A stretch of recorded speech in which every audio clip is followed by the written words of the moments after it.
Long ago, nestled in the shimmering blue waters of the Ionian Sea, there was a small yet prosperous island named Paxos. Its lush groves were rich with olives, and its shores welcomed traders from across the known world. In due time, with the island's economy flourishing and its future bright, the islanders sought a form of governance for their community meant to be ruled by the people. Yet, the Paxans were peculiar folk. Although eager for order and governance, no Paxan wished to sacrifice their mercantile pursuits or leisurely ways for the burdens of public service. Lawmakers drifted in and out of the chamber, like gulls riding the wind, and any errand not written down was apt to be forgotten the instant the author stepped outside into the salt air. As a result, each carried their ledger everywhere, a constant companion they could consult at a moment's notice. Messengers proved just as fickle. They never garbled a word, but they might arrive late, arrive twice, or sign on with a merchant galley and vanish forever. Only within the chamber's marble walls did they behave like clockwork, racing scrolls from desk to desk, while a small hourglass on each table measured the minutes in which every reply was expected. And, naturally, no Paxan was willing to remain in the legislative chamber at all times to act as a secretary. Thus arose a curious institution, the part-time parliament. Its laws would be nothing more and nothing less than the growing list of decrees it managed to approve. To accommodate legislators constantly going in and out of the chamber, each Paxan representative maintained a personal ledger in which they recorded the numbered sequence of the decrees that were passed. These ledgers were the core of Paxan law. If a legislator believed Parliament had passed a decree, it was written down with indelible ink. For example, one personal ledger might contain the item, number 155, the olive tax is 3 drachmas per ton, if that legislator believed that the 155th decree set taxes on olives to 3 drachmas per ton. On the back pages of each ledger, however, a wise member might jot down reminders, such as, ask Lycos about goat tariffs, and strike them out later. Trivial notes went onto wax tablets or flimsy slips of papyrus that the sea breeze stole as easily as a child's kite. Of course, since not every legislator was present for every debate, any two ledgers might not always be the same. Consequently, the island of Paxos chose to prioritize continuity. As long as no contradictions appeared between the ledgers, everything could be reconciled in time. Thus, if any legislator had written Decree 155 about the 3 drachma olive tax, no other legislator could have a different entry at 155.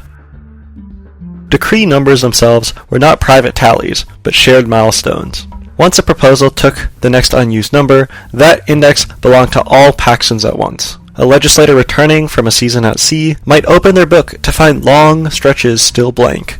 Yet, they would never renumber or invent a sequence. The empty lines simply marked decrees not yet heard. Thus, every ledger kept the same backbone, some volumes more complete than others, yet all arranged in an identical, contradiction-proof order.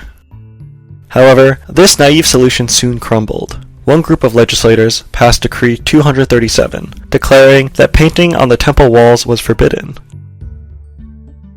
When that group left for a banquet, an entirely new group entered the chamber, and, unaware of the earlier vote, passed their decree number 237, insisting that artistic expression be guaranteed.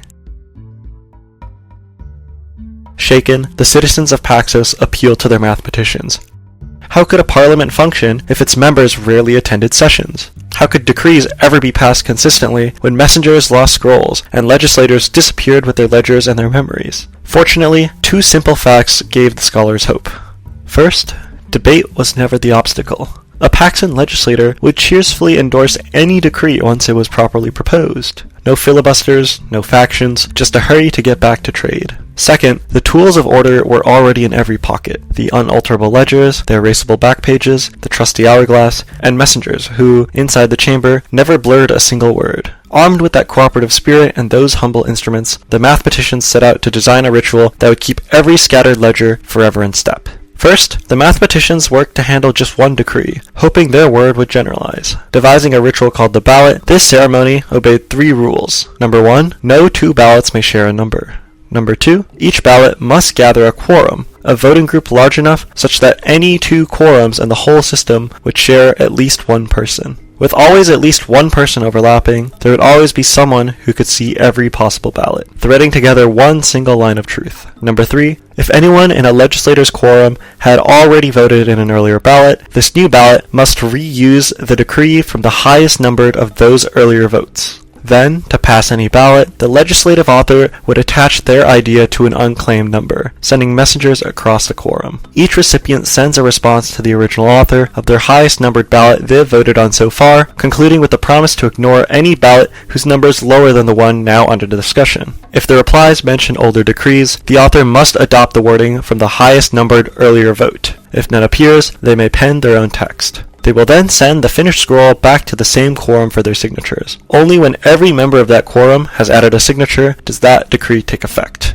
At that moment, the ballot is closed, and because every future quorum must overlap with this one, no conflicting text can ever occupy that ballot number. Calling this the Synod Protocol, the mathematicians of Paxos then moved to generalize this notion to form an algorithm designed for consensus. Each empty slot in the ledgers, Decree 1, Decree 2, Decree 3, and so on, could host its own ballot dance, run under the very same three rules. To keep these operations from colliding, the chamber chose a president for the moment, the legislator whose name happened to stand last in the island's alphabet that day. While they wore the sash, only they started new ballots. If they chose to depart on a journey, or were struck down by an illness, a fresh president was picked just as easily, and the scrolls carried on without a stutter. Whenever a new decree was requested, taxes on figs, weights of bronze, holidays for sailors, the new president found the lowest blank slot, gathered a quorum, and performed the familiar Synod Protocol. Should a gap be stumbled upon, say, Decree 125 lay empty while Decree 126 was already sealed, it was filled with a harmless Olive Day decree, so the numbering stayed unbroken. Thus, the island's law advanced in perfect order, even if the news reached some ledgers weeks or months apart. Messages still vanished, hourglasses still ran out, and legislators still wandered. But the algorithm cared little. Any ballot that stalled could be retried with a higher number, and every retry still overlapped some earlier quorum. Given even a brief spell where the majority of legislators stayed under the same roof, a decree would always emerge, inked forever in ledgers great and small. By chaining these miniature synods end to end, the part-time parliament at last possessed a living chronicle that could not contradict itself, no matter how wayward its couriers or how forgetful its members. And in that chronicle lies the beating heart of the Paxos consensus algorithm, a method born of olive groves yet ready for far wider realms.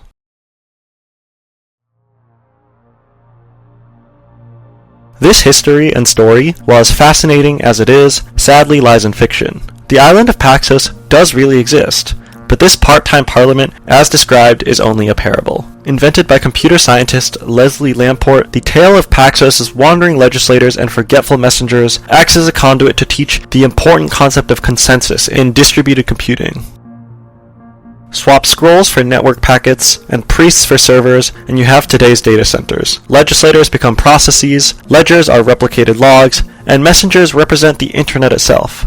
Just as couriers could be late, lost, or doubled, real packets drop, reorder, or arrive twice. And, like Paxons who wander off to seas, machines crash, and disks fail. Mathematicians proved that in a completely unpredictable network, you can never guarantee every machine will reach the same decision. Yet Paxos shows you can get as close as physics allows. It promises no two healthy servers will disagree, and it makes progress whenever a majority stays up long enough to talk. So, while the olive groves belong to myth, the algorithm born from them now keeps the world's ledgers, bank balances, social posts, and streaming queues in perfect contradictory proof order.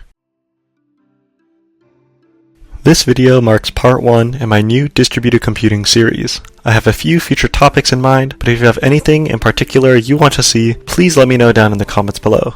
Videos on other interesting statistical anomalies, optimizing games, or fun problem-solving techniques will still be coming as well. I had a really fun time writing in this specific style for this video, so if you enjoyed it, please like and share. Thanks for watching. Hope to see you next time.